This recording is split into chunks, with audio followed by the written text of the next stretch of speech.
하나님 말씀 로마서 16장 3절에서 5절 말씀을 보겠습니다. 신약성경 261쪽 제가 드리겠습니다. 너희가 그리스도 예수 안에서 나의 동역자들인 브리스가와 아굴라 혹은 브리스길라와 아굴라 이렇게 표현하고 있습니다. 사도행전 8장을 보면 브리스길라와 아굴라가 만났는지 이들이 어디 출생이며 어디에서 고린도로 왔는지를 말씀하고 있습니다. 사도 바울이 아테네에서 복음을 전하다가 고린도에 이르렀죠. 사도행전 18장 1절. 이후에 바울이 아덴을 떠나 고린도에 이르러 아굴라라 하는 본도에서 난 유대인 하나를 만나니 도가 어디냐라고 물으신다면 오늘날 터키 지방 흑해 아래쪽 몰라도 됩니다. 그냥 그런 지역이에요. 왜 본도에서 태어난 유대인이냐? 그건 이제 이스라엘이 범죄함으로 여호와께서 흩으셨잖아요. 북이스라엘도 멸망당하고 남유다도 멸망당했습니다. 그들을 우리가 흔히 말하는 디아스포라라고 하는 거예요. 이 본도에서 난 유대인 하나를 만났어요. 글라우디오가 모든 유대인을 명하여 로마에서 떠나라 한 거예요. 이때가 언제냐면 흔히 AD 9년 정도라고 이야기를 합니다. 그러면 사도 바울이 고린도에 도착한 시기는 언제쯤이냐? AD 한 50년경, 한 1년 차 정도. 짧게는 6개월 정도도 볼 수 있겠죠. 그 연도를 이렇게 중간에 겹친다고 하면 비슷한 시기에 왔다라고도 볼 수 있는데 그가 그 아내 브리스길라와 함께 이탈리아로부터 새로 온지라 이렇게 이야기하죠. 이탈리아로부터 새로 왔다. 방금 도착한 거예요. 그런데 이 바울이 그들에게 갔다 이렇게 말씀하고 있죠. 바울이 그들에게 갔다라는 말은 이 브리스길라와 아굴라가 고린도에 도착했다라고 볼 수 있습니다. 이들이 직업이 무엇이냐 하면 천막 짓는 일이에요. 이 예수님 당시에는 이 바리새인들이 대부분이 간의 수공업을 했습니다. 그 기본 직업이에요. 그렇게 안 하면 뭘 먹고 살겠어요? 오늘날로 말하면 직장 생활을 해야 될 거 아니에요. 그죠? 요즘 캄보디아 그 문제가 언론에서 요란스럽잖아요. 젊은 20, 30대가 왜 거기에 가서 구금을 당하고 범죄 행위를 할까요? 얼마 전에 뉴스에 나왔잖아요. 군대에서 휴대폰을 주니까 도박을 하는데 그게 수천억이다. 애들이 유약하니까 휴대폰을 줘야 문제가 안 생긴다는데 탈영병이 더 많았을 거예요 아마. 조사를 안 해봤을지 모르지만 심지어 훈련소에서도 탈영한다는 얘기가 있는데 탈영할 그게 되는지 모르겠지만 그런 애들이 군대에서 나오면 일확천금을 노릴 거 아니에요. 그리고 텔레비전만 보면 다 부자들만 보이잖아요. 그렇지 않습니까? 틱톡이나 요즘 카톡도 이제 다 올라오는데 다 부자들이야. 나만 못 살아. 요즘 대한민국 주식이 엄청 올랐잖아요. 남들이 다 부자야. 나만 못 살아. 대한민국에서 월급 200만 원 받고 사는 사람들이 대다수잖아요. 연봉 2천 넘어가는 사람이 몇 프로 돼요? 얼마 안 돼요. 평균 나눠버리니까 엄청 높아지지. 집사님 100만 원도 안 되잖아요. 그런 사람들이 이제 그런 욕망에 사로잡혀서 한 달에 500만 원 번다. 그런 데가 없어요. 사기죠, 사기. 1,000만 원 번다. 근데 젊은 20, 30대가 생각이 있죠. 돈의 생각이 있죠. 어릴 때부터 부모들이 공부만 해라. 그것만 가르치고 부모들은 또 자기 일만 바빴고 서로 대화도 안 하잖아요. 그런 사람들이 이런 천막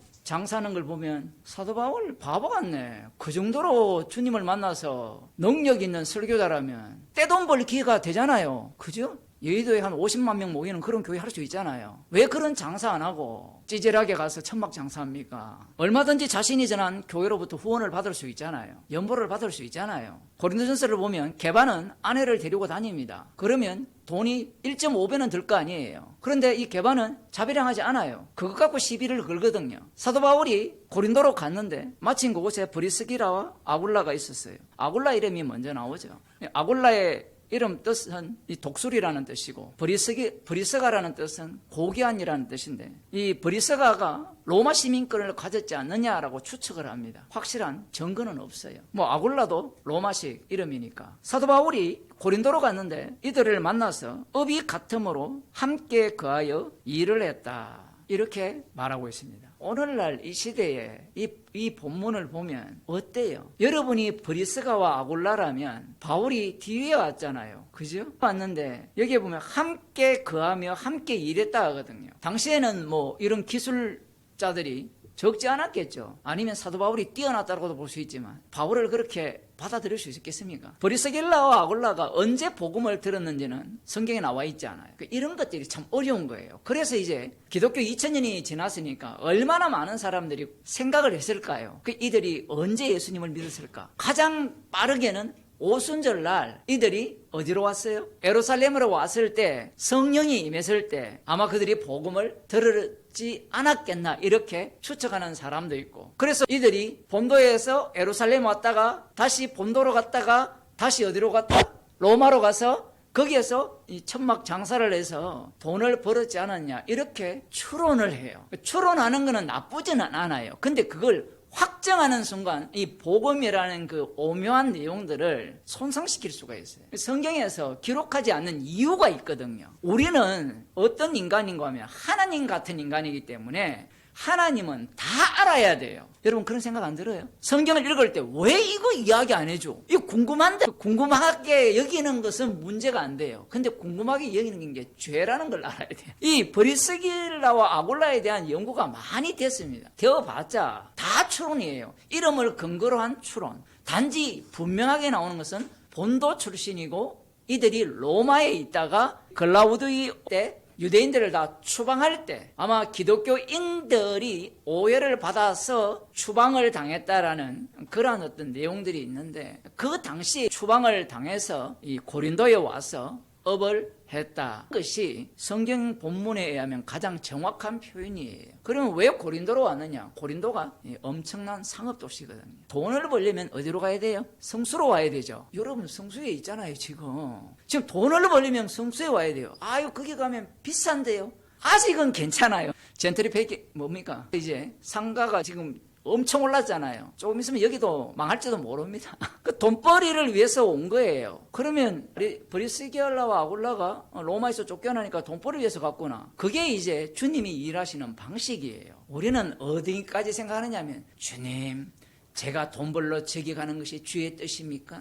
그것부터 따지잖아요. 그죠? 그래서 가는 것이 주의 뜻이라고 우리는 배우는데 가는 것이 주의 뜻이 아니라 가보면 주의 뜻이 드러나게 되어 있어요. 누구를 위해서 클라우드 황제를 자극시켰습니까? 주님이 세계사를 움직이는 방식이에요. 왜 트럼프가 같은 사람이 지금 미국의 대통령이 되어서 난리를 치느냐? 복음 때문이에요. 그 윤석열이 왜 계엄을 그렇게 했느냐? 복음 때문이에요. 그럼 이재명이 왜 대통령이 되었느냐? 복음 때문이에요. 그런데 여기에 사람들이 열받거든요. 물론 아니라는 것은 아니라 해야 되는데 주님의 뜻은 다시 윤석열이 대통령이 돼야 된다 이렇게 주장하는 사람들이 있잖아요. 그렇게 주장하는 사람은 권력과 부를 갖고 싶어서 그래요. 주님께서 일하시는 방식이 지금 이런 방식인데 사도 바울이 아테네에 있다가 이제 고린도로 넘어왔는데 이 넘어왔을 때 브리스길라와 아굴라를 만나가지고 그들이 업이 같음으로 함께 거하면서 함께 일을 했습니다. 그러면서 사도 바울은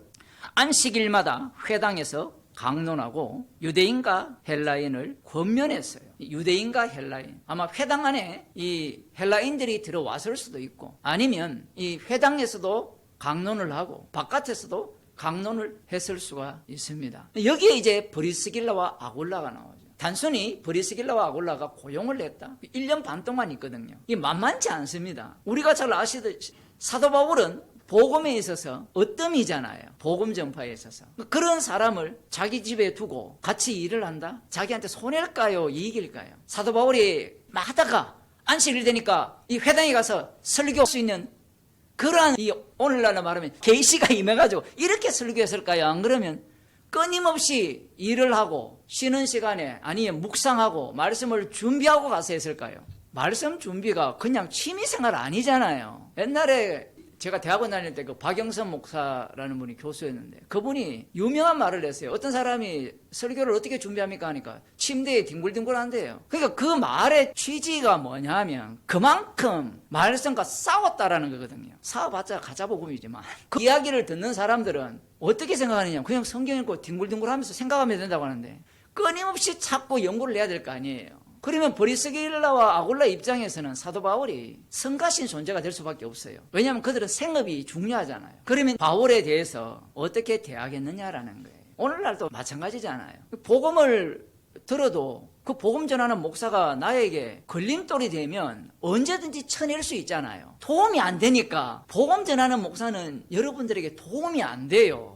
사도 바울도 브리스길라 아굴라와 함께 한다고 했지만 그들에게 도움이 될까요, 안 될까요? 어떤 사람이 제가 아달랴에 대한 쇼츠를 올리니까 아니 이스라엘 역사 이야기 하지 말고 우리나라 역사에 관심을 가지라고 이야기를 하는 거예요. 그거 어디다 쓰려고? 제가 그래서 답을 했잖아요. 어디다 쓰려라는 그 말이 아달랴가 여왕이 되어서 다윗 언약을 완전히 제거하려는 목적이라는 거예요. 인간은 자기에게 유용성이 없으면 언제든지 제거합니다. 사실 이스라엘 역사가 우리한테 얼마나 귀합니까? 이스라엘 역사가 없으면 복음이 없잖아요. 그들의 눈에는 뭘로 보이느냐면 이스라엘 역사는 남의 역사고 우리나라 역사는 나의 역사다 하지만요. 그 캄보디아 이번에 간 애들 잡혀왔잖아요. 그죠? 근데 그 중에 어떤 애들은 오기를 싫어한 애들이 있어요. 풀려나면 다시 그곳에 들어가서 그 짓을 하면서 자기도 언젠가는 뭐 하겠다? 저 위치에 올라가겠다 라는 자들이 있을 거 아니에요. 그들 가운데 계급이 없을까요? 저는 그게 궁금해요. 한국 사람들이 많이 잡혀갔잖아요. 계급이 없을까요? 이익의 관계죠, 이 세상은.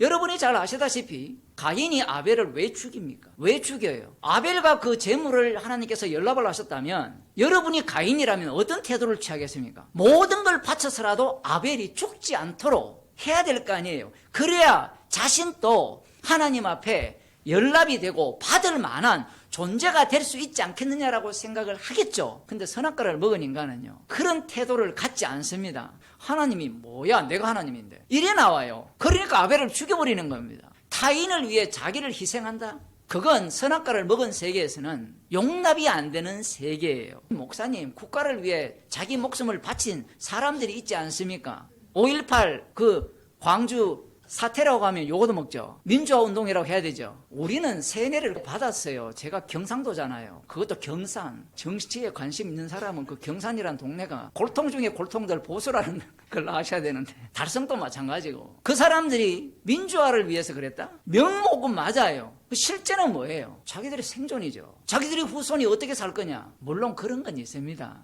20대에는 눈에 뵈는 게 없거든요.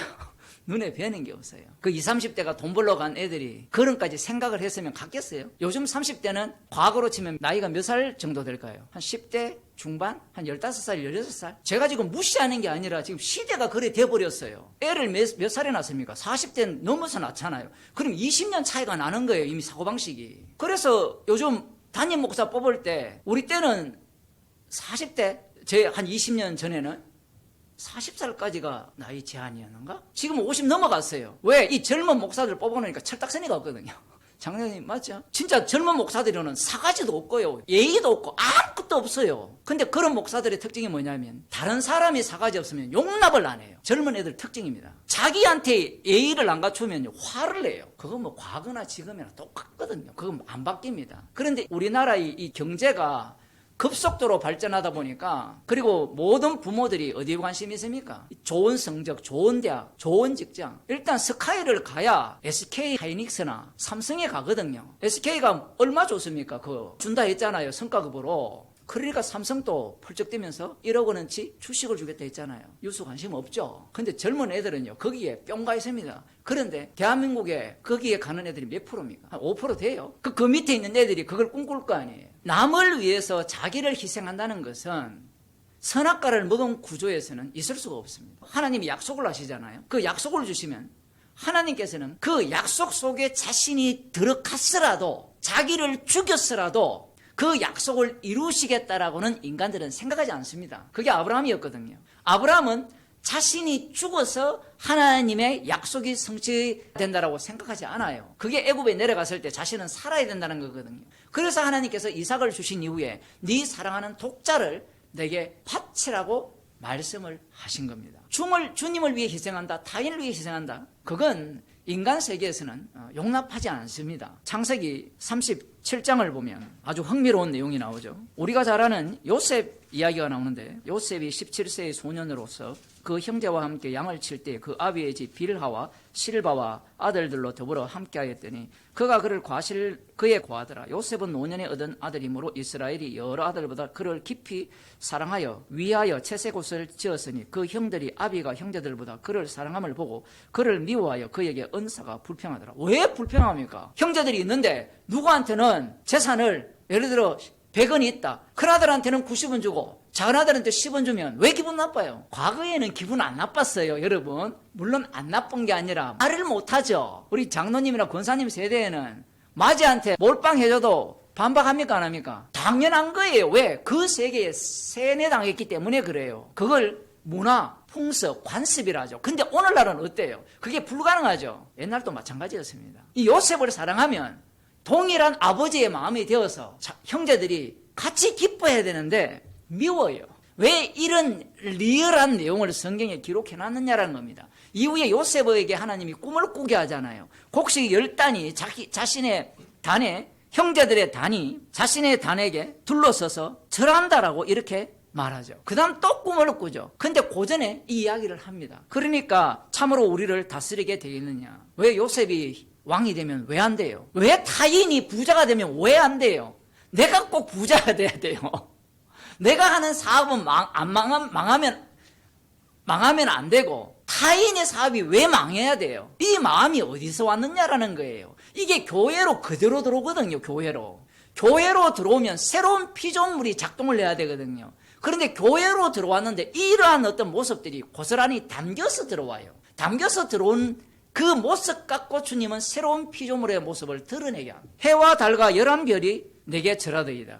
그러니까 이제 형제들이 더 화가 나죠. 아니 우리 중에 누가 왕이 되면 좋아요 나빠요? 형제들 중에. 여러분 자 요걸 그대로 예수님의 12제자에게 갖고 와볼까요? 12제자 중에 누구든지 1인자 2인자가 되면 그 다음 뭐 3인자가 되든 4인자가 되든 그 밑에 있는 사람들이 좋아요 나빠요? 우리 아버지가 이재용이다. 좋아요 나빠요? 이야 이게 좋다라고 생각을 하잖아요. 그런데 절대 안 좋습니다. 그런 말이 있잖아요. 권력은 아버지와 아들과도 안 나누는다. 아버지라도 죽여버리죠. 역사를 보게 되면. 왜 이런 태도를 보이느냐 하면 선악과를 먹은 인간들은 남이 잘 되는 꼴을 못 봐요. 남이 잘 되는 꼴을 못 봅니다. 자기를 희생해서 지금 여기에서는 하나님의 언약이 본격적으로 드러나지는 않았거든요. 우리는 요셉 편이기 때문에 요셉이 꿈꾼 거나 요셉이 아버지로부터 특별한 사랑을 받은 것에 대해서 당연하다고 여길지 모르지만 제 형제들 입장에서는 그 생각을 못해요. 왜? 이 당시에는 누가 최고입니까? 마지가 최고입니다. 만일에 로베인이 이런 꿈을 꿨다면 형제들이 미워했을까요? 안 했을까요? 안 하죠. 왜? 그건 당연한 세계예요. 그런데 38장으로 넘어가면 당연한 걸 당연하지 않게 여기는 인간들이 등장합니다. 그게 유다의 두 아들입니다. 오난입니다. 유다도 마찬가지고요. 형이 죽었을 때는 반드시 그 형수에게 들어가서 형의 이름으로 자식을 낳아야 돼요. 자기를 희생해서 이 하나님의 언약을 성취하는 씨들을 생산을 해야 됩니다. 그게 당연한 건데 내가 왜? 라는 거예요. 내가 왜? 나는 나도 결혼을 해서 내 이름으로 뭘 만들고 싶어요? 우리나라를 만들고 싶은 겁니다. 이게 지금 시족사회니까 나중에 확장이 되면 나라가 되잖아요. 그러니까 내가 왜? 그래서 오난 모두가 다 자기를 희생하기 싫어하는 겁니다. 우리는 이거 별거 아닌 것 같지만 형수와 결혼해서 자식을 낳아서 형의 이름으로 이 대를 이으면 그건 뭐가 문제입니까 생각하지만 이 시대로 들어가면요 죽어도 하기 싫어요. 법이라는 게 원래 그래요. 만일에 이게 쉬운 것 같으면 누구나가 다 하고 싶은 것 같으면 이런 법을 만들 필요가 있어요 없어요? 사실 없어요. 왜냐면 가만히 놔둬도 알아서 하거든요. 이런 문화가 그 시대의 문화였던 겁니다. 주님은 그 문화를 갖고 와서 인간들이 하기 싫은 모르긴 몰라도 자신들에게 손해되는 일은 하지 않아요. 이것이 인간들의 모습으로서 계속해서 드러나게 됩니다. 성경이 계속해서 역사 속으로 흘러가게 되면 모세를 보게 되면 여러분들은 모세가 굉장히 이렇게 부럽고 추종할 만하잖아요. 그런데 모세가 허무하게 죽잖아요. 그죠? 욕이란 욕은 다 얻어먹고 약속의 땅에 못 들어가고 죽어요. 그 기능을 여호와 하나님께서 모세에게 맡기신 겁니다. 그 이후로 넘어가면 선지자들을 보게 되면 선지자들의 그 삶은 참 불쌍해요. 자기가 가고 싶지도 않았는데 하나님이 가라고 해서 갔어요. 갔는데 자신의 말을 들어야 안 들어요? 안 들어요. 아이 목사님, 엘리야는 불수의 가운데서 하늘로 올라갔지 않습니까? 그것만 보이는데 그 엘리야의 말을 들어요 안 들어요? 안 듣죠. 뭔가 선지자가 역할을 했으면 거기에 대한 효력이 있어야 되잖아요. 효력이 하나도 없어요. 선지자지만 이런 거예요. 내가 그 일을 감당을 했을 때 거기에 대한 결과가 나와야 되는데, 결과가 뭐냐면 신명기 언약 정신으로 저들은 안 듣고 저들은 오히려 선지자를 공격하고 조롱하고 핍박하고 죽이고 때리고, 그러면서 서서히 사라지는 선지자의 모습을 보이는 그 기능을 선지자들이 감당을 합니다. 여러분, 선지자 되고 싶습니까? 안 되고 싶죠. 말이 먹히는 선지자가 되고 싶잖아요. 그 목사들이 목사가 된 이후에 왜 사기꾼으로 변질하느냐 하면, 성경대로 말씀을 이야기하면, 성경대로도 웃기지만 어쨌든 말씀대로 칩시다. 기본적으로 하면 사람들이 화답을 해야 되는데, 오는 모든 사람들이 생명의 진리를 찾아서 옵니까? 무당을 찾아서 옵니까? 무당을 찾아서 오잖아요. 교회에 왜 옵니까? 편안함과 행복과 안식을 얻기 위해서 오잖아요. 교회에 왔는데 이 마음이 더 불안해, 요동쳐. 당연하죠. 우리는 육에 속했으니까 생명의 말씀이 들어오면 우리는 지진이 나야 되잖아요. 사고방식이 문제인 겁니다. 교회가 그렇게 만든 거예요. 드라마가 그렇게 만들죠. 역사물을 보면 성당에 교회에 들어가면 하고 뭔가 신이 함께 하는 것 같고, 구약에 나오는 선지자들의 모습은 하나님께서 보내셔서 자기를 희생하는 모습으로, 이와 달리 여러분들이 아시다시피 라멕을 보게 되면, 가인을 보게 되면 타인을 죽여서 자신이 얻는 것이 있습니다. 이것이 서로 대조가 되는 거예요. 오늘 브리스길라와 아굴라가 사도행전 18장에서는 이 사도 바울과 함께 거하며, 사도 바울은 안식일마다 복음을 전하고 본인들은 뭘 했는지는 나와 있지 않아요. 여기에서 이제 복음을 전하는 가운데 핍박이 일어납니다. 5절에 보면 실라와 디모데가 마게도냐로서 내려오며 바울이 하나님의 말씀에 붙잡혀 유대인들에게 예수는 그리스도라 밝히 증거하니, 이런 모습도 놀랍죠. 디모데와 실라가 왔을 때 힘이 난 거예요. 여러분, 이런 걸 유심히 봐야 돼요. 왜냐하면 우리는 무슨 생각하느냐면 사도 바울이 기계처럼 되어가지고 실라나 디모데가 왔을 때 얻고 힘을 얻고 그것은 없다라고 생각을 하잖아요. 아닌가요? 사람의 위로는 필요 없다. 그게 좀 복음 안다는 사람들의 논리 아닙니까? 근데 주님은 그렇게 일을 안 해요. 왜냐하면 옆에 이 복음을 듣는 사람들을 붙여줌으로 말미암아 사도 바울은 더욱더 담대하게 예수는 그리스도임을 밝히 전했다라는 사실입니다. 여기 흥미로운 것은 이 부분에 있어서는 별 도움이 안 됐어요. 이게 아주 흥미롭습니다. 나중에요, 1년 반 동안 이들이 고린도 교회에 있었잖아요. 그런데 여러분이 고린도전서를 보게 되면 거기에 아볼로파가 나오거든요. 조금 더 봅시다. 그 11절에 보면 1년 6개월 요하며 그들 가운데서 하나님의 말씀을 가르치더라. 누가? 사도 바울이.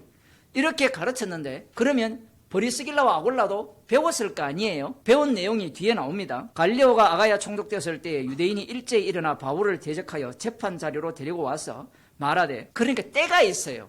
그러니까 복음을 전하면 무조건 공격하는 게 아니라 어떤 때가 됨으로 말미암아 저들이 한꺼번에 바울을 공격하고 나왔는데, 13절에 말하되 이 사람이 율법을 어기며 하나님을 공경하라고 사람들을 권한다 하거늘. 맞죠? 유대인들 입장에서는 율법을 어기고 하나님을 공경하라는 거죠. 왜? 예수님을 믿어야 구원을 얻거든요. 예수님이 그리스도거든요. 예수는 그리스도라고 말을 해버리면 어떤 문제가 발생하느냐 하면, 십자가에 못 박혀 죽은 분이 그리스도가 돼요. 그런데 그 예수에 대한 소문이 다 났을 거 아니에요? 안식일도 안 지키고 자기를 뭐라 했습니까? 하나님이라 했잖아요. 하나님의 아들, 친아들이라 했으니까.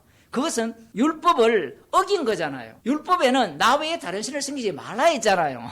율법을 어기고 하나님을 공경하라, 이들의 논리가 맞아요. 그 다음 봅시다. 바울이 입을 열고자 할 때에 갈리오가 유대인들에게 이르되, 너희 유대인들아, 만일 무슨 부정한 일이나 괴악한 행동이었으면 내가 너희 말을 들어주는 것이 가하거니와, 만일 문제가 언어와 명칭과 너희 법에 관한 것이면 너희가 스스로 처리하라. 나는 이러한 일에 재판장 되기를 원치 아니하노라. 재판자리에서 쫓아내니. 바울이 입을 열려고 하는데 우리 같으면, 주님 이 갈리오라는 이 사람을 입 다물기 위해서 바울이 입을 열어서 복음 전하게 해야 되는데 막아버리죠. 저희를 재판자리에서 쫓아내니 모든 사람이 회당장 소스데네를 잡아 재판자리 앞에서 때리되 갈리오가 이 일을 상관치 아니하니라. 회당장 소스데네를 거의 반 죽이는 겁니다. 바울은 더 여러 날 유하다가 형제들에게 작별하고 배 타고 수리아로 떠나갈세. 브리스길라와 아굴라도 함께 하더라. 이들이 어디로 가느냐면 에베소로 갑니다. 에베소에 와서 저희를 거기 머물러 두고, 이렇게 나오죠. 에베소에 와서 저희를 거기 머물러 두고 자기는 회당에 들어가서 유대인들과 변론했습니다. 여러 사람이 더 오래 있기를 청하되 허락지 아니하고 작별하여 가로되 만일 하나님의 뜻이면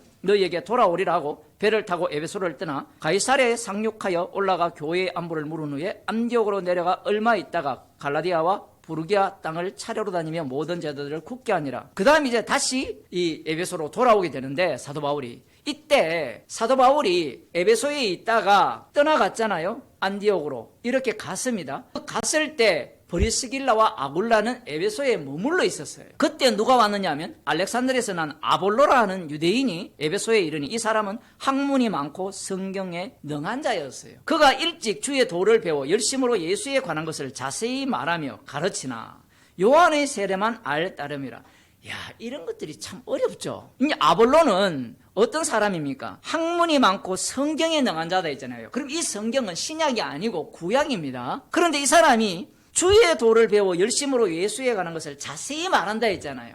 이건 지식이에요. 지식. 자세히 말하는데 그걸 이렇게 알고 있고 여기에서 믿는다 하더라도 지금 무엇밖에 모르냐면 요한의 세례만 알 따름이라 하잖아요. 성령과 불로서 주는 세례를 모른다라는 겁니다. 어떻게 그럴 수 있느냐? 그럴 수 있다라는 게 사도행전에 나오는 거예요. 우리 같으면 이건 이미 사도행전 8장인가 나오잖아요. 마술사 시몬도 믿고 세례를 받았잖아요. 믿고 세례를 받았으면 성령이 임한 거잖아요. 우리의 논리는. 아니 학습 세례할 때 줄 때 누구누구는 이제 교회에 세례교인으로 임명한다 할 때 이 사람은 이미 구원 받은 거잖아요. 그런데 사도행전에서는 그런 방식을 말씀하지 않아요. 믿고 세례를 받을 때 일체화되는 것도 있고 시간차도 있고요. 시간차 중에도 성령이 임할 때 앞부분에 믿은 자들을 믿지 않는 자로 드러내는 장면도 동시에 나옵니다. 문제는 인간들은 이 말씀들을 보면서 항상 이걸 일원화시키려고 하죠. 요한의 세례만 알 따름인데 그가 회당에서 담대히 말하기를 시작하거늘 브리스길라와 아굴라가 듣고 데려다가 하나님의 도를 더 자세히 풀어 이르니라. 브리스길라 아굴라가 더 자세히 풀어 알려줍니다. 그러니까 브리스길라와 아굴라가 아볼로보다 말씀의 깊이를 더 알고 있죠. 그죠? 하나님의 도라는 것은 십자가의 도잖아요. 그걸 풀어준 거예요. 그 다음 이제 이 아볼로가 아가야로 건너갑니다. 그때 형제들이 저를 장려하며 제자들에게 편지하여 영접하라 하였더니, 이거 본문들이 참 묘해요. 차라리 브리스길라와 아굴라가 이 제자들에게 편지했다 이렇게 기록하면 되는데 브리스길라와 아굴라를 이름이라는 빼고 그냥 형제들이라고 이야기합니다. 여러분 브리스길라와 아굴라가 고린도 교회 개척 멤버잖아요. 그러면 고린도 교인들이 브리스길라와 아굴라에 대해서 어떤 마음이 있을까요? 빚진 마음, 로마서에 하면 빚진 자리에 있으니까 빚진 마음이라든가 신뢰감이 있을 거 아니에요. 그런데 여기에서 속 빠져버려요. 그러면서 이제 아볼로가 이 아가야 고린도로 가서 27절 하반절에 보면 제자들에게 편지하여 영접하라 하였더니 저가 가며 은혜로 말미암아 믿은 자들에게 많은 유익을 주니 이는 성경으로서 예수는 그리스도라 증거하여 공중 앞에서 유력하게 유대인의 말을 이김이니라. 그러니까 성경을 너무나 잘 알고 있고 학문이 뛰어나기 때문에 유대인들과 복음을 갖고 변론할 때 스데반도 이겼잖아요. 이것을 보게 되면 브리스길라와 아굴라는 이 정도 수준은 안 되었다라고도 볼 수 있습니다. 왜냐하면 고린도 교회를 1장에 보게 되면 아볼로파가 있고 게바파가 있잖아요. 바울파가 있고 그리스도파가 있는데 아굴라파가 없어요. 브리스길라파가 없어요. 이런 게 되게 재밌어요. 물론 브리스길라와 아굴라는 바울과 한 묶음이기 때문에 그럴 수도 있는데 그러면 아볼로는 어때요? 아볼로가 에베소에서 누구로부터 주의 도를 더 깊이 배웠습니까? 브리스길라와 아굴라잖아요. 그런데 그렇지 않다라는 겁니다. 브리스길라와 아굴라의 이 위치, 이 모습이 분명히 말씀의 깊이를 사도 바울을 통해서 1년 반 동안 배웠기 때문에 충분히 아볼로보다 주의 도를 더 깊이 안다라고도 볼 수 있지만 하는 역할을 보면 아볼로에는 미치지 못하고 있다라는 사실을 알 수 있습니다. 브리스길라와 아굴라예요. 그런데 사도 바울이 오늘 본문에서 브리스길라가 아굴라가 어떤 일을 했다라고 합니까? 저희는 내 목숨을 위하여 자기의 목이라도 내어놓았다라고 이야기하거든요. 자, 여기에서 이제 우리가 생각해야 되는 부분이 이겁니다. 브리스길라와 아굴라가 지금 사도 바울이 로마서를 쓸 때 어디에 있었느냐가 이게 중요한 대목이 돼요. 성경에서 브리스길라와 아굴라가 어디 있었다라는 것이 명시적으로 기록된 곳은 아까 본도 출신이라 했죠. 그 다음 로마에 있었던 거는 맞아요. 그리고 사도행전 18장에 보면 어디로 갔어요? 고린도에 갔다가 어디로 가죠? 에베소에까지 가는 것까지는 나와요. 그리고 고린도전서 16장에 보게 되면 똑같은 문안 인사가 나옵니다. 고린도전서 16장을 볼게요. 9절 아시아의 교회들이 너희에게 문안하고 아굴라와 브리스가와 및 그 집에 있는 교회가 주 안에서 너희에게 간절히 문안하고, 문안하다라는 것은 호응하다는 의미도 있고 인사하다라는 의미도 있어요. 그죠? 서로 안는 그런 게 문안이래요. 문안. 고린도전서가 에베소에서 썼거든요. 아까 나오는 에베소서 있죠. 18장에 나오는. 그러니까 브리스길라와 아굴라가 에베소에서 가정교회를 하고 있었다라고 성경에 명시적으로 기록되어 있어요. 그런데 로마서 16장으로 가게 되면 적지 않은 사람들이 이 로마서 16장에서 브리스길라와 아굴라가 어디 있었느냐라고 할 때는 로마에 있었다 주장을 합니다. 그런데 명시적으로는 것은 없어요. 그러면 왜 이들이 로마에 있었다라고 주장하느냐면 문안하라는 것은 서로 포옹하라는 거잖아요. 그러면 포옹을 하려면 가까이 있어야 될 거 아니에요. 가까이. 사도 바울이 있는 에베소는 로마에서 좀 멀잖아요. 그러니까 브리스길라와 아굴라가 로마에 있다라고 주장을 합니다. 그러면 이 질문을 할 필요가 있죠. 로마에 있는 이방인들 편지를 썼잖아요. 로마서 자체가. 그죠? 그러면 브리스길라 아굴라는 유대인인데 이런 반박이 나옵니다. 자, 어찌되었든 로마에 있다고 하든 지금 명시적으로 있다고 하든 이 문안하라는 의미가 어떤 의미냐라는 거예요. 꼭 직접 가서 문안해야 되느냐. 로마서 16장 후반부에 보면 직접 가지 않더라도 문안하는 내용이 나옵니다. 문제가 뭐냐면 로마에 있다라고 하는 주장이 이게 나중에 이제 본문의 의미를 파악하기 위해서예요. 로마에 있다 하더라도 그들이 서로 문안했느냐라는 질문을 할 필요가 있어요. 성도들끼리. 대부분은 이런 이야기하죠. 서로 알고 있었을 거다. 브리스길라 아굴라가 로마에 있으면서. 그러면 사도 바울이 왜 문안하라고 하느냐 이 얘기예요. 문안의 의미가 뭡니까? 포옹하는 겁니까? 안 그러면 네 목숨을 그를 위하여 내어놓아라는 이야기입니까? 로마서 16장이 만만한 게 아니에요. 단순히 우리는 문안한다고 생각하잖아요. 사도 바울이 브리스길라와 아굴라가 자신을 위하여 자기 목이라도 내어놓았다 하잖아요. 이 얘기를 왜 하느냐 얘기예요. 너희들도 그를 위하여 목을 내어놓아라는 이야기입니다. 그들이 로마에 있든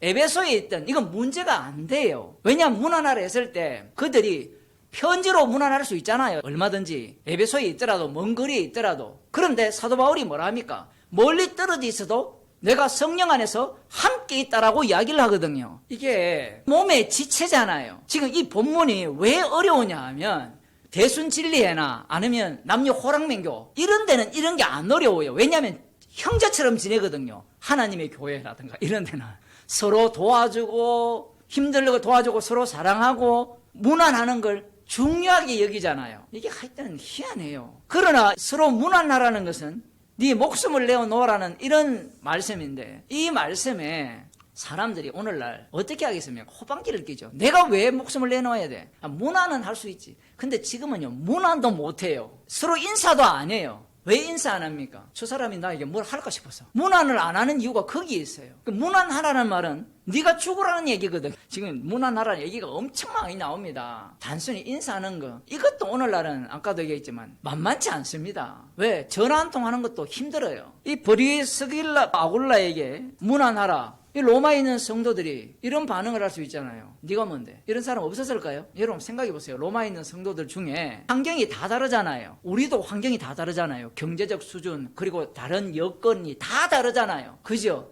그러면 밥 먹고 돈 많고 할 일 없는 사람은 문안하라고 하면 알았어 내 마차 타고 가서 문안하지 이렇게 나오지만 지금 하루 벌어서 사는 사람들에게 그게 문안이 돼요? 그러니까 이 문안 자체도 영적인 문안을 이야기하는 거예요. 영적인 문안. 브리스길라 아굴라가 사도 바울에 의해서 목숨을 버렸다라는 말은 곧 누구를 위해 목숨을 버린 거예요? 로마에 있는 우리들을 위하여 목숨을 버린 거예요. 요한복음 10장을 한번 봅시다. 요한복음 10장 11절. 나는 선한 목자라. 선한 목자는 양들을 위하여 목숨을 버리거니와 삭구는 목자도 아니요 양도 제 양이 아니라 이리가 오는 것을 보면 양을 버리고 달아나나니 이리가 양을 넉탈하고 또 해치느니라. 예수님이 선한 목자죠. 진짜 양을 위해서 목숨을 버렸죠. 그런데 아주 흥미로운 것은 지금 우리가 알기로 사도 바울이 목자죠. 그런데 목자를 위해 누가 자기 목숨을 버립니까? 브리스길라와 아굴라가 자기 목을 내놓은 거예요. 목회자들을 목자라 하잖아요. 그죠? 그러면 사도 바울이 브리스길라 아굴라를 잡아먹기 위해서 키웠습니까? 사도 바울이 그들을 위해 목을 내놓은 거거든요. 지금 서로가 목을 내놓은 거예요. 선한 목자는 자기 양을 위하여 자기 목숨을 대속물로 내어놓습니다. 그게 선한 목자예요. 그러면 우리들은 예수님이 선한 목자니까 예수님이 우리를 위해 목숨을 내어놓으셨으니까 이제 우리는 그것만 챙기면 된다라고 생각할지 모르지만 예수님이 요한복음 15장에서는 이렇게 말씀합니다. 15장 1절을 보면 유명한 말씀이 나오죠. 내가 참 포도나무요 내 아버지는 그 농부라. 물은 내게 있어 과실을 맺지 아니하는 가지는 아버지께서 이를 제해 버리시고 무릇 과실을 맺는 가지는 그 과실을 맺게 하려 하여 이를 깨끗게 하시느니라. 너희는 내가 일러준 말로 이미 깨끗하였으니 내 안에 거하라. 나도 너희 안에 거하리라. 가지가 포도나무에 붙어 있지 아니하면 절로 과실을 맺을 수 없음같이 너희도 내 안에 있지 아니하면 그리하리라. 나는 포도나무요 너희는 가지니 저가 내 안에 내가 저 안에 있으면 이 사람은 과실을 많이 맺나니 나를 떠나서는 너희가 아무것도 할 수 없음이니라. 과실을 많이 맺는다는 의미가 뭐냐라는 거예요. 그걸 알아야 돼요. 그 다음 봅시다. 사람이 내 안에 거하지 아니하면 가지처럼 밖에 버리워 말라지나니 사람들이 이것을 모아다가 불에 던져 사르느니라. 너희가 내 안에 거하고 내 말이 너희 안에 거하면 무엇이든지 원하는 대로 구하라. 그리하면 이루리라. 무엇이든지 구하며 이룬다고 했죠. 지금 브리스길라와 아굴라가 뭘 구했어요? 주님의 사랑을 구했을 거 아닙니까? 그 사랑을 이루는 방식이 뭐냐면 자기 목이라도 사도 바울을 위하여 내어놓겠다라는 구함이에요. 그 뒤에 나옵니다. 9절 아버지께서 나를 사랑하신 것 같이 나도 너희를 사랑하였으니 나의 사랑 안에 거하라. 예수님의 사랑 안에 거한다는 것이 얼마나 좋고 귀한 일입니까? 그런데 내가 아버지의 계명을 지켜 그의 사랑 안에 거하였던 것 같이 너희도 내 계명을 지키면 내 사랑 안에 거하라. 아버지의 계명이 뭐예요? 십자가에 못 박아 죽으라는 얘기잖아요. 그게 사랑이잖아요. 맞죠? 예수님은 자기 목숨을 대속물로 내어 죽기 위해 오셨잖아요. 아버지의 계명이 십계명이잖아요. 십계명은 예수님을 증거합니다. 예수님의 증거하고 그 십계명이 하나님의 사랑이잖아요. 하나님의 사랑은 십자가에서 나타났거든요. 그래서 예수님이 그 계명을 지켰다라고 말씀하시면서 그의 사랑 안에 너희도 거하라. 너희도 내 계명을 지키면 내 사랑 안에 거하리라. 예수님의 계명이 서로 사랑하라잖아요. 그럼 사랑을 어떻게 하느냐면 너 죽고 그를 살려라는 사랑이에요. 그게 뒤에 나옵니다. 봅시다. 내가 이것을 너희에게 이르면 내 기쁨이 너희 안에 있어 너희 기쁨을 충만하게 하려 함이라. 예수님의 기쁨이 너희 안에 있기를 원한다는 거예요. 그럼 너희 안에 기쁨이 뭐냐? 너희 성도에게 있어서 진짜 기쁨이 뭐냐면 주님이 자기 몸을 대속물로 내어준 그 사건에 함께 동참하는 기쁨이에요. 내가 이렇게 성도를 섬기니까 저 사람이 나를 대우하더라. 이게 기쁜 게 아니에요. 그건 세상이 주는 기쁨입니다. 주님의 희생에 참여하는 그 기쁨이 충만하기를 예수님이 원한다라는 거예요. 예수님이 십자가에 못 박혀 죽으시는 것이 가장 큰 기쁨이에요. 우리가 생각하는 것과 너무 다르죠. 아까 요셉을 왜 죽이려고 했습니까? 그 언약의 기쁨에, 언약 성취자의 기쁨에 참여를 못하는 겁니다. 12절에 보면 내 계명은 곧 내가 너희를 사랑한 것 같이 너희도 서로 사랑하라 하는 이것이니라. 얼마나 많이 들었습니까? 예수님이 제자들을 어떻게 사랑했습니까? 자기 목숨을 내어주기까지 사랑했잖아요. 자기 사람을 사랑하시되 끝까지 사랑했잖아요. 어떻게? 자기 목숨을 대속물로 내어주기까지 사랑한 거예요. 그래서 나온 말씀이 13절입니다. 사람이 친구를 위하여 자기 목숨을 버리면 이에서 더 큰 사랑이 없나니 너희가 나의 명하는 대로 행하면 곧 나의 친구라. 야, 무시무시한 말씀을 하죠. 예수님의 명대로 행할 때 나의 친구라는 겁니다. 그러면 또 사람들이 손들고 그래 예수님 말씀을 듣고 내가 명을 지켜서 행하겠습니다. 예수님을 이 형제를 위해서 목숨을 버리겠습니다. 그러면 예수님 나 너 몰라라고 이야기해요. 물론 버렸는데 그 버리는 과정 속에서 자기 부인이 되죠. 십자가를 전가하는 그런 내용이 거기에 들어있다면 주님의 친구가 맞아요. 이게 고린도전서 13장에 가면 어떤 내용이 나오는지 아시죠? 그죠? 자기 목숨을 할지라도 뭐라고 얘기합니까? 사랑이 없으면 아무것도 아니요라고 이야기하는 말씀이 지금 이 말씀과 연결이 되어 있습니다. 너희가 나의 명하는 대로 행하면 곧 나의 친구라. 사람이 친구를 위해 자기 목숨을 버리면 이에서 더 큰 사랑이 없나니. 예수님이 먼저 사랑을 보이셨죠. 친구를 위해서 목숨을 내어놓았습니다. 너희가 나의 명하는 대로 행하면 곧 나의 친구라. 그래서 그냥 예수님이 자기 목숨을 대성물로 내어주는 걸로 끝나는 게 아니라 너희들도 나의 명대로 행하면 나의 친구라고 이야기를 하는 거예요. 예수님의 명대로 행했다면 명대로 행한 자들은 뭐라고 이야기하겠습니까? 나는 무익한 종이라고 하겠죠. 무익한 종. 예수님과 대등관계로 가는 게 아니에요. 친구라고 하니까 어떤 집단들은 막 먹는 관계 이야기해요. 우리의 신분이 변화가 됐다라고 이야기하는데 이 친구라고 표현하는 것은 기능 이야기하는 겁니다. 기능. 너희가 나의 친구가 되었다라고 했을 때 친구. 이 로마서 8장에서는 양자라 했잖아요. 양자라는 것은 기능을 이야기하는 거예요. 근데 우리는 친구라고 하니까 친구. 예수님과 너 친구다 이제. 하나님 까불면 나한테 죽어라고 말하는 그런 목사도 있잖아요. 목사도 아니지만. 그런 말이 왜 나오느냐 하면 이런 말씀들을 지 마음대로 해석하는 거예요. 진짜 친구라면 예수님이 명하는 대로 행할 때 친구가 돼요. 이 친구 중에 누가 나옵니까? 서대반 집사님이죠. 오늘 로마서 16장에서는 브리스길라와 아굴라가 나와요. 명대로 행하는 겁니다. 그 다음 봅시다. 이제부터 너희를 종이라 하지 아니하리니 종은 주인이 하는 것을 알지 못함이라. 이게 중요합니다. 성도는 종도 될 수 있죠. 그리고 친구도 될 수 있는데 여기에서 종이라 하지 않는다는 말은 주인이 하는 일을 모른다라는 것이 종이에요. 그런데 친구는 주인이 하는 일을 안다라는 겁니다. 어떻게 할까요? 성령을 주시기 때문에 성령이 알게 하는 거예요. 이걸 다르게 표현하면 성령이 모르게 하면 모른다라는 이야기입니다. 자, 오해를 하지 마세요. 성령이 오면 내가 이제 다 알아가 아니에요. 성령이 알게 하신 만큼만 알게 되고 성령이 모르게 하면 모르게 되는 겁니다. 종은 주인이 하는 것을 알지 못함이니라 너희를 친구라 했으니. 이 이야기를 왜 하겠어요? 제자들은 주인이 하는 것을 알았어요? 몰랐어요? 몰랐잖아요.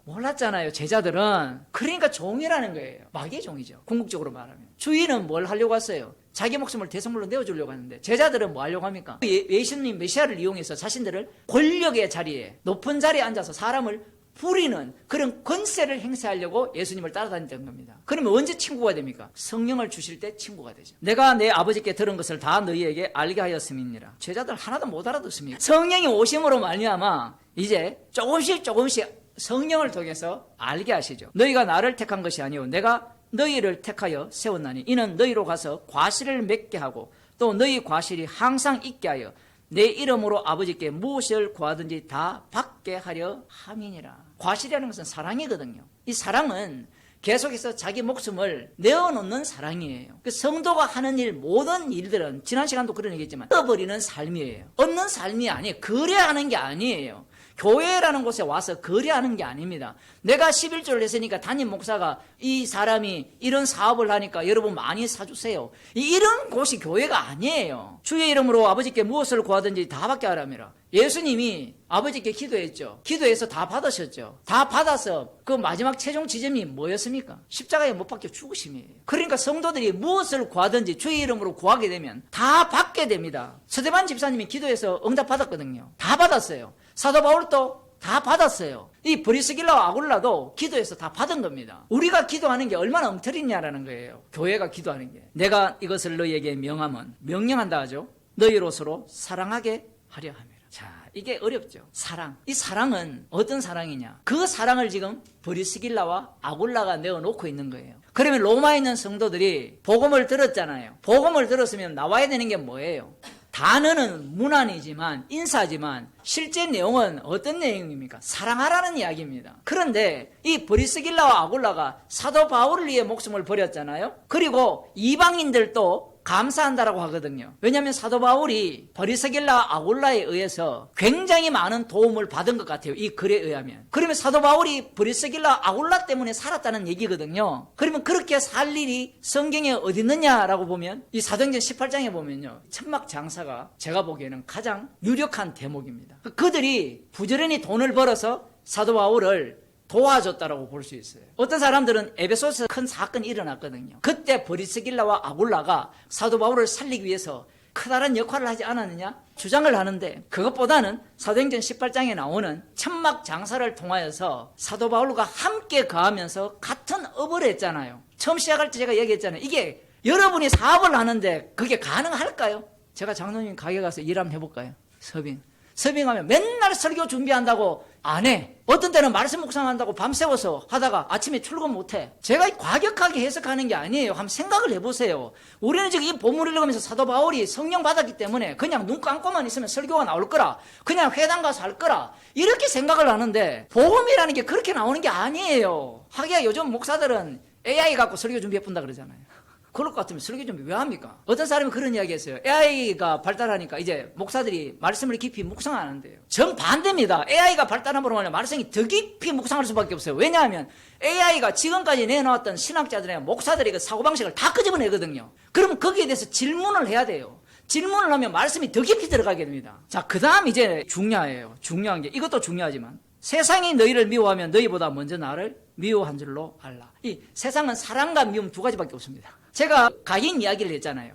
가인이 아벨이 싫어요. 요셉의 형제들이 요셉이 싫어요. 왜 그러냐면 이들은 자신들이 어디에 속해 있어요. 요셉은 자기도 모르게 언약 속으로 들어갔고요. 물론 그 형제들도 들어갔지만 이 긍정적인 기능으로서 들어갔어요. 아벨도 마찬가지고. 그런데 가인 쪽에서는, 아니면 요셉의 형제 쪽에서는 미운 겁니다. 왜? 자기에게 속하지 않았기 때문에 그래요. 내 편이라면 사랑하고 좋아해요. 자, 브리스길라 아굴라가 이 천막 장사를 냈습니다. 자, 그리고 편지를 써요. 야, 이제 브리스길라와 아굴라가 천막 장사를 내서 이제 갑부가 되었습니다. 갑부가 되었기 때문에 여러분 문안하세요. 이렇게 하면 문안할까요, 안 할까요? 얼른 찾아가죠.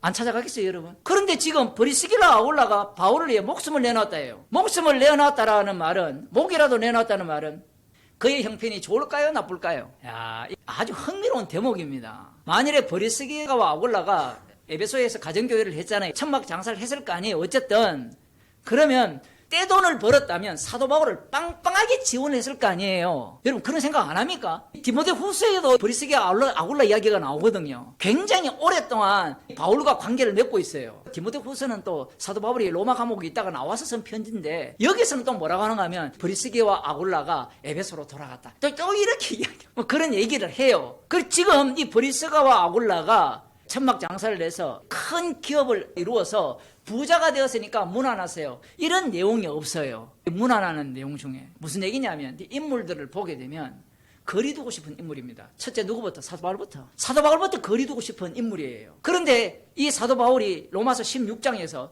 이 브리스길라와 아굴라를 등장시켜가지고 이들은 나를 위하여 목이라도 내어놓았다. 나가 누구냐면 사도 바울인데, 사도 바울이 누구냐면 예수 그리스도의 친구예요. 사도 바울이 없으면 로마서가 써집니까? 못 써집니까? 못 써지죠. 그럼 우리는 무슨 생각하느냐면, 이 사도 바울 없어도 주님 복음 안 전합니까? 주님이 그렇게 복음을 안 전해요. 아까 장로님도 기도하셨지만 복음은 여러분이 직접 전해야 돼요. 주님이 구원할 자는 다 구원할 거라. 이런 식으로 일을 안 합니다. 그럴 것 같으면 선지자를 왜 보냅니까? 목사들이 맨날 그렇잖아요. 예수님의 삼중직 해가지고 선지자 직을 이야기하면서, 그러면 우리가 그리스도의 영을 받았다면 우리가 똑같이 선지자 기능을 받았잖아요. 받았다면 그 기능을 해야 돼요. 기능이 나와야 됩니다. 브리스길라 아굴라는요, 물론 에베소 교회에 가정교회가 있어요. 거기에서 설교했을 가능성이 아주 높고요. 그러나 바울과 비교하면 이 브리스길라 아굴라는 굉장히 비교 대상이 되는 겁니다. 그럼에도 불구하고 이들은 끊임없이 사도 바울을 위하여 목이라도 내어놓는 그런 모습을 보였고, 이 브리스길라와 아굴라 덕택에 이방인의 교회가 계속해서 세워지고 그들이 든든히 서가는 그러한 역할을 한 거예요. 이재명처럼 당신은 뭐하라고? 피스메이커하고 나는 페이스메이커하고. 이재명이 하니까 갑자기 확 기분이 나빠요? 그 얘기예요. 지금 이 상황에서는 문안하라 하면 로마에 있는 성도들이, 이방인 성도들이 브리스길라와 아굴라에게 문안하려면 자기를 어떻게 해야 됩니까? 요즘 그런 사건이 있었어요. 아파트 문을 마주보고 있잖아요. 가난한 사람들은 아파트가 아니기 때문에, 우리 성도들도 다 가난하잖아요. 우리는 아파트에 안 살잖아요. 문 마주보고 있는 집이 있습니까? 저쪽에 산 아파트에 사는 우리 집사님 계신데 옆집 사람이 안녕하세요라고 했대요. 그러니까 앞집 사람이 네 하고 가더래요. 그래서 안녕하세요 한 사람이 열받아가지고 뭐 멱살을 잡았는지 화를 냈대요. 네가 뭔데 네 하냐고. 인사를 하지 말든가. 안녕하세요 하면 네 하고 안녕하세요 이렇게 하잖아요. 네라는 것은 지가 뭐라는 거예요? 높다라는 거예요. 우리는 그런 생각도 안 하잖아요. 안녕하세요 하면 네 하면 끝나잖아요. 근데 왜 꼭 대접을 받아야 합니까? 이 사고방식 오늘날 교회에 팽배한 거예요. 대접을 받아야 돼요. 대접을. 지금 오늘 본문이 만만한 게 아닙니다. 아니 로마서 1장부터 15장까지 다 한다 칩시다. 13장 14장까지 다 한다 칩시다. 이제 믿음으로 구원을 얻고 은혜로 택하신 자를 다 알면 뭐예요? 나 그 사람 잘 몰라. 모를 가능성도 굉장히 높아요. 왜냐하면 오늘날 우리 생각해 보세요. 우리가 인터넷에 있어도 제 이름을 아는 사람이 몇 사람일까요? 그때는 인터넷이 없잖아요. 교인 수가 적어서 더 잘할 거라. 본떠문 있잖아요. 그 지역은 잘 알아요. 그 지역은. 그 경계를 넘어가면 잘 모릅니다. 조금 더 봅시다. 요한복음 15장. 너희가 세상에 속하였으면 세상이 자기의 것을 사랑할 터이나 너희는 세상에 속한 자가 아니요 도리어 세상에서 나의 택함을 입은 자인 고로 세상이 너희를 미워하느니라. 이 독특한 구조예요. 세상은 너희를 미워하고 미움받는 사람끼리 모이니까 서로 사랑하는 거예요. 구조가 희한하죠.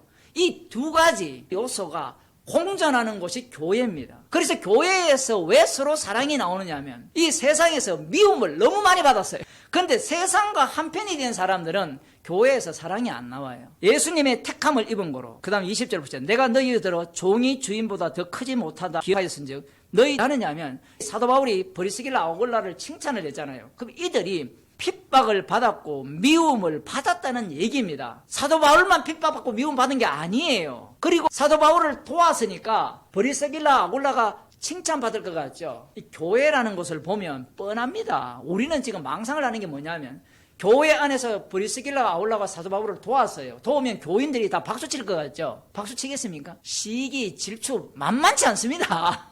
누가 누구를 핍박해요? 교회 안에서 핍박이 나와요. 그런 내용은 나오지 않지만 그 내용들을 깔고 있는 거예요. 뿐만 아니라 그런 일을 했기 때문에 독특한 건요. 사도 바울과 덩달아서 핍박을 받겠죠. 본인이 나서서 회당에서 복음을 안 전해도 바울을 함께 먹고 함께 일한다는 그 이유만으로도 미움을 받지 않겠습니까? 21절 그러나 사람들이 내 이름을 인하여 이 모든 일을 너희에게 하리니 이는 나 보내신 일을 알지 못함이니라. 놀랍게도 이러한 사건들이 어디에서 등장하느냐면 고린도 교회를 보면 오히려 복음을 들은 자들이 사도 바울을 미워해요. 이 구조가 그렇게 흘러갑니다. 처음에는 유대교가 예수 믿는 자를 핍박하다가 예수 믿는 자가 많아지면 예수 믿는 자가 예수 믿는 자를 핍박을 해요. 그리고 이 구조가 어떻게 바뀌냐면 기독교인들이 유대교가 됩니다. 세력화가 돼요. 세력화가 되면 예수 믿는다고 하는 자들이 예수 믿는 자를 더 핍박하고 공격을 합니다. 그게 요한계시록에 나오거든요. 바벨론 짐승이 제가 뭐라 했습니까? 예수님을 죽인 로마 제국이 아니라 기독교가 공인되고 기독교가 국교화가 되었을 때부터 짐승의 본 모습이 드러나는 겁니다. 러시아 정교회가 지금 푸틴이 맨날 세례받고 하잖아요. 그 차가운 얼음물에 들어가고 국교까지 하지 않았지만 그런 어떤 권력을 행사하게 되어 있습니다. 로마서 16장 다시 가보면 브리스게가와 아굴라에게 문안하라. 저희는 내 목숨을 위하여 자기 목에라도 내어 놓았나니. 오늘날 이런 모습을 보일 사람들이 과연 있느냐? 성령의 일입니다. 우리는 못해요. 주님이 하십니다. 그 다음 보게 되면 이방인의 모든 교회도 저에게 감사하느니라. 이 말은 더 짜증나요. 근데 그게 나와 무슨 상관이 있냐 얘기예요. 우리는 반드시 나와 상관이 있어야 감사할 거 아니에요. 여러분 어떤 사람이 복음을 전한다. 기뻐요 안 기뻐요? 이거 참 쉽지 않습니다. 예수님이 자기 피로 사신 몸의 지체잖아요. 그러면 어떤 사람이 복음을 전하면 기뻐야 되는데 안 기뻐요. 뭐부터 따집니까? 진짜 복음이야? 그게 궁금하면 만나보던가 직접. 제가 이 말씀을 준비하면서 떠오르는 분이 목사님이 계세요. 그분도 복음을 아시는 분인데 그분이 이런 말씀을 하셨어요. 나는 목사지만 복음에 대해서 딱 깊이 있는 그런 실력은 안 돼가지고 정말 또 복음 전하는 목사님 계시는데 그분이 복음을 전하는데 나는 마음껏 서포트하고 싶다. 나는 그 일이 내 사명이다. 이 말씀을 저한테 했어요. 여러분 목사가 그렇게 말하기가 제가 볼 때 불가능합니다. 왜냐하면 목사가 되는 순간 지가 신이거든요. 로마에 있는 성도들 수준이 어느 정도인지 다 보셨죠. 로마서 강해서를 통해서. 그만큼 넘는 자들이 사도 바울이 이렇게 말한다. 흥미로운 것은 들었다가 없어요.